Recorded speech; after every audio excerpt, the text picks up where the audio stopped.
நாகர்கோவிலில் மிக பிரம்மாண்டமான தீபாவளி ஆஃபர். நம்ம ராயல் பர்னிச்சரில் அனைத்து மர பர்னிச்சர்களும் எங்களது சொந்த தயாரிப்பில். இஸ்ரேல் காசா போர் முடிவுக்கு பிறகு அமெரிக்க அதிபர் டொனால்ட் ட்ரம்பின் கவனம் ரஷ்யா யுக்ரைன் போரை நோக்கி திரும்பியிருக்கிறது. யுக்ரைன் அதிபர் ஜெலன்ஸ்கி இது தொடர்பாக அதிபர் ட்ரம்பை வெள்ளை மாளிகையில் வெள்ளிக்கிழமை சந்திப்பதாக தெரிவித்திருக்கிறார். வெள்ளை மாளிகை என்றால் என்ன? பொதுமக்கள் அங்கு எதுவரை அனுமதிக்கப்படுகின்றனர்?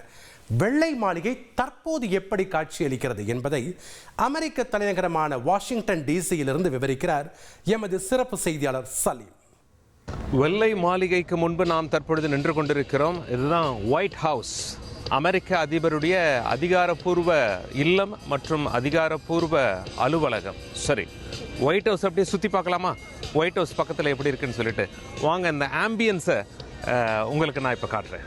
அமெரிக்க ஜனாதிபதியாக யார் தேர்வு செய்யப்படுறாங்களோ வாஷிங்டன் டிசியில் அமைந்திருக்கக்கூடிய இந்த வெள்ளை மாளிகையில் தான் அவங்க வசிப்பாங்க. அவங்களுடைய ஆஃபீஸும் இங்கே தான் இருக்கும். சரி, காட்சிகள் எப்படி இருக்குது அப்படின்னு சொல்லி ஒரு 360 டிகிரியில் நாம் பார்க்கலாமா? இப்போ நீங்கள் அங்கே போகிறீங்கல்ல, அது மெயின் ரோடு. அந்த மெயின் ரோட்லேருந்து இப்போ நாம் அப்படியே உள்ளே வந்திருக்கோம். உள்ளே வந்தோன்னா காட்சிகள் எப்படி இருக்குன்னு பாருங்கள். இங்கே சில பேர் போராட்டத்திலையும் ஈடுபடுறாங்க. அவங்களுக்கு ஏதாவது ஒரு கோரிக்கை இருக்கும். அந்த போராட்டக்காரர்கள் ட்ரம்பை எதிர்த்தும் இங்கே வாசகங்கள் வைத்திருக்கிறார்கள். அவங்களுக்கு இந்த இடமானது ஒதுக்கி தரப்பட்டிருக்கிறது. கவர்மெண்ட் ஷட் டவுன் பற்றிலாம் வச்சுருக்காங்க. சரி, ரைட். அப்படியே இப்போ நாம் இங்கேருந்து போனோம்னா அந்த ஃபென்சிங் வரைக்கும் பொதுமக்கள் அலோவ் பண்ணுறாங்க. அமெரிக்க கொடி பறக்கிறத நீங்கள் பார்க்குறீங்க. அப்படியே நாம் லைட்டாக ஜூம் இன் பண்ணோம்னா அங்கே நிற்கிறாங்க பார்த்தீங்களா? அவங்க தான் போலீஸார். அவங்க ரொம்ப உஷாராக பார்த்துட்ருப்பாங்க, யார் வராங்க யார் போகிறாங்க அப்படின்னு சொல்லிட்டு. வெள்ளை மாளிகையை சுற்றி சீக்ரெட் சர்வீஸ் போலீஸார் நிற்க வைக்கப்பட்டிருப்பதை நாம் பார்க்க முடிகிறது. இங்கே பாருங்கள், ஒருத்தர் சேர் போட்டே உட்காந்துட்டாரு. அவர் என்ன சொல்கிறாரு? Stop hating each other because you disagree அப்படின்னு சொல்லிட்டு ட்ரம்ப்புக்கு எதிராக வாசகங்களை இங்கே எழுதி இங்கேயே ஒரு சேர் போட்டு அமர்ந்து விட்டார். அவரை நிறைய பேர் நம்மளை மாதிரி வந்து வீடியோ எடுத்துகிட்டு இருக்காங்க. சரி, அப்படியே நாம் இப்படி வந்தோம்னா ஒயிட் ஹவுஸினுடைய ஃபென்சிங் வந்து விடுகிறது. இங்கே பாருங்கள், அங்கே போலீஸ் நின்று கொண்டு இருக்கிறார்கள். அந்த போலீஸை நல்லா ஜூம் பண்ணி காட்டணும் அப்படின்னா அங்கே சீக்ரெட் சர்வீஸ் என்ன எழுதியிருக்கு பாருங்கள். ரைட், இப்போ அப்படியே நாம் வெள்ளை மாளிகை கிட்ட போனோம்னா இப்போ நீங்கள் பார்க்குறது ஃப்ரண்ட் சைடுங்க. நிறைய அஃபீஷியல் வீடியோஸ் இல்லைன்னா நீங்கள் இப்படி தான் பார்ப்பீங்க.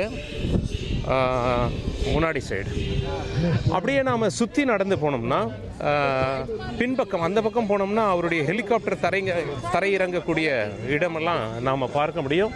இது வரைக்கும் பொதுமக்கள் வரலாம், இதுக்கு மேலே பொதுமக்கள் யாரும் அலோடு கிடையாது. இங்கே பாருங்கள், restricted area, to not enter அப்படின்னு சொல்லி ரொம்ப தெளிவாக போட்டிருக்காங்க. அதனால் பொதுமக்கள் அந்த பக்கம் போனால் கடுமையான நடவடிக்கை எடுத்துருவாங்க.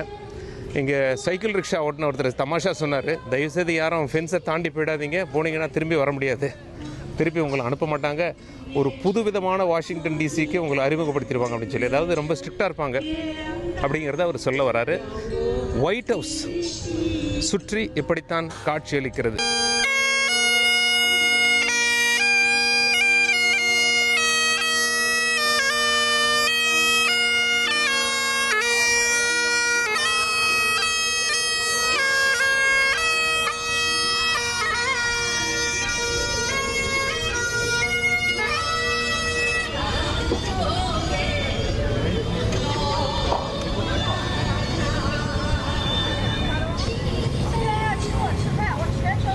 அப்படியே ஜூம் அவுட் பண்ணால் உங்களுக்கு ஃபென்சிங் தெரியும். பொதுமக்கள் இங்கே நின்று கொண்டிருக்கிறார்கள். எத்தனை ஆண்டு காலமாக அமெரிக்க அதிபர்கள் இங்கே வசித்து வருகிறார்கள் அப்படின்னு சொல்லி கேட்டிங்கன்னா சுமார் 200 ஆண்டுகளாக யார் அமெரிக்க அதிபராக தேர்ந்தெடுக்கப்பட்டாலும் அவர்கள் வசிக்கும் இடம் இதுதான், அவர்களுடைய குடும்பம் வசிக்கும் இடமும் இதுதான். சரி, நாம் இப்போ ஃப்ரண்ட் சைடு பார்த்துட்டோம். அப்படியே சுற்றி போய் பேக் சைடு பார்த்துடலாமா? வாங்க போகலாம். வெள்ளை மாளிகை தெரிகிறதா? வெள்ளை மாளிகை கிட்ட வர முடியும் அப்படின்னா இப்போ நீங்கள் பார்க்குற டிஸ்டன்ஸில் வந்து பார்க்கலாம். கேமரா நம்ம ஜூம் இன் பண்ணி காட்டணும். வெள்ளை மாளிகை அருகே காட்சிகள் எப்படி இருக்குது அப்படின்னு சொல்லி பாருங்கள்.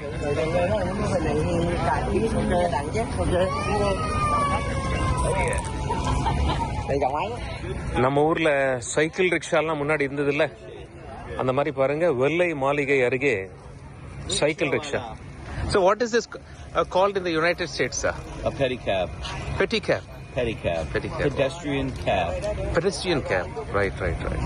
In our place we call it rickshaw. Rickshaw. India? India, yeah, Okay, in Tamil Nadu. They originated in Bangladesh, I heard. Okay. That's where they first came from, but India is very big. With the motors and all the colors and the overhanging. Thank you, sir. Pleasure meeting. Oh, thank you. Yeah, and you've got motors on yours, like gas motors. Yeah. See, we have electric motors, but they're illegal on the mall. Okay. So I can't have the motor. Okay. So I don't put the motor on. Oh, very nice. Yeah. So it's rigged for it. I can put it on, but Okay. I don't have it on. Okay. I pedal. Oh, very nice. Taking the gang out.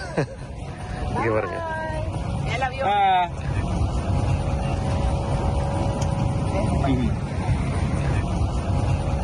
So, அவர் என்ன சொல்றாருன்னா வெள்ளை மாளிகை அருகே இங்க motor போட்டு rickshaw ஓட்டுறதுக்கு அனுமதி இல்லை அப்படிங்கிறதுனால பெடல் பண்றேன் அப்படின்னு சொல்லியிருக்காரு. மிதிவண்டி ரிக்ஷா.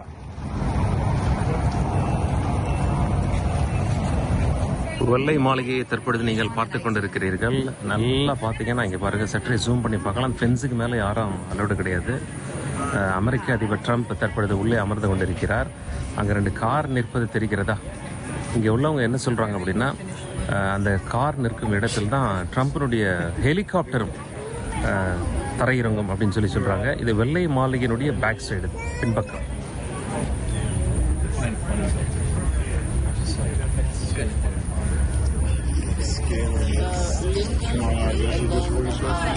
பாருங்க, பொதுமக்கள் எது வரைக்கும் அனுமதிக்கப்படுறாங்கன்னு பாருங்க. அந்த மினி ஃபென்ஸ் வரைக்கும் தான் பொதுமக்கள் அனுமதிக்கப்படுறாங்க.